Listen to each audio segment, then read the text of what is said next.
Hey, this is Billy from GH Music, and I'm up here in Sydney at the moment at Roland with Simon Ayton, and he's going to show us the Octopad. Cool, here we go.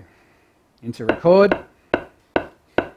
Quantize. Need that one. Speed it up a bit.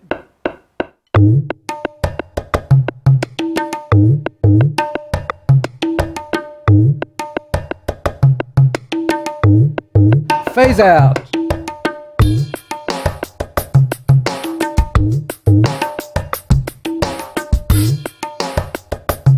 Some effects.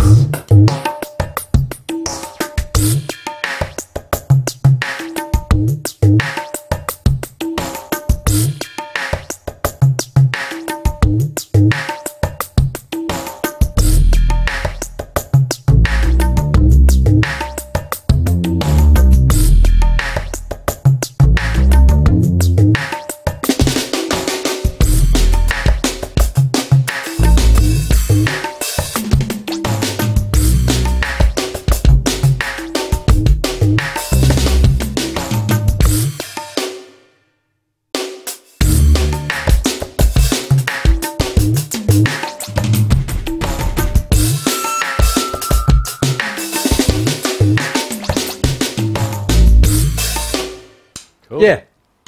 So that's the basic idea anyway. Yeah, cool. So you were just looping different tracks that you were playing over the top of one another? Yeah, so this has about 1,000 sounds in there, and you can categorize them into kits, and then you can select any of the kits you want and put them into a chain. So I've got here a chain going on, and I've got a tabla, a kit called Phase Out, and an Octobasso patch, which is my bass part here. And I can put down one patch, play on top of it, as you see, and then loop it around, round, round. I can set how long I want the loops to be. I can add effects, so I'm using the effects unit that's built in. And I can even mute parts once I've recorded them and start and stop it. I can change the tempo.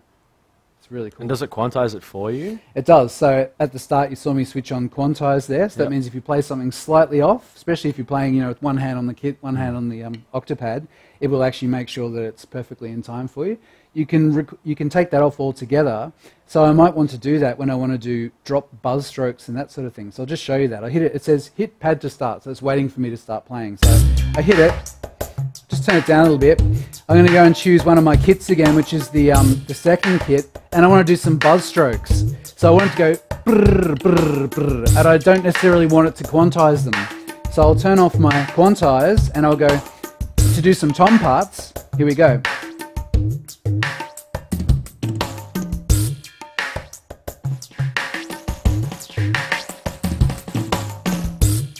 So here's my parts. So in that case, you don't want to use quantize, and sometimes you want to place things in interesting spots, especially if they're sound effects, so that's when you would have quantize off. So it's very powerful. I also noticed you were using the effects in there. Yeah, so the second track there is called Phase Out Kit, and strangely enough, it has a phaser effect on it. But when I hit the effects control button here, I can actually real-time record my movements, and it shows me the knobs moving on screen. And if you, just like on an analog synthesizer, if you crank up the resonance, you get nice bright sort of filter sweeps, and you can do some crunchy sort of beats and stuff like that. And if you don't like it, if you've messed it up, you can undo it or you can re-record it. Yep. So it's a great way of, it inspires you to play something interesting on top because it's more musical, and it's involving, and it looks great from the audience's perspective as well, because you're actually doing something, So you're not like a DJ up there checking your email. You're actually creating music. So it's an important thing. And have you got the BT1 hooked up to that as well? I do. So this will actually start and stop my sequence as well. So, and you'll see here I'm actually hitting 2 keys to stop it. That's so you don't accidentally stop your sequence. Yep. But I can also have this hooked up to a foot switch so that the foot switch takes the role of my other finger so I can continue playing. And when I hold the switch down, I can go start, stop, rewind, fast forward, punch in and out, mute, erase, all that sort of stuff from here.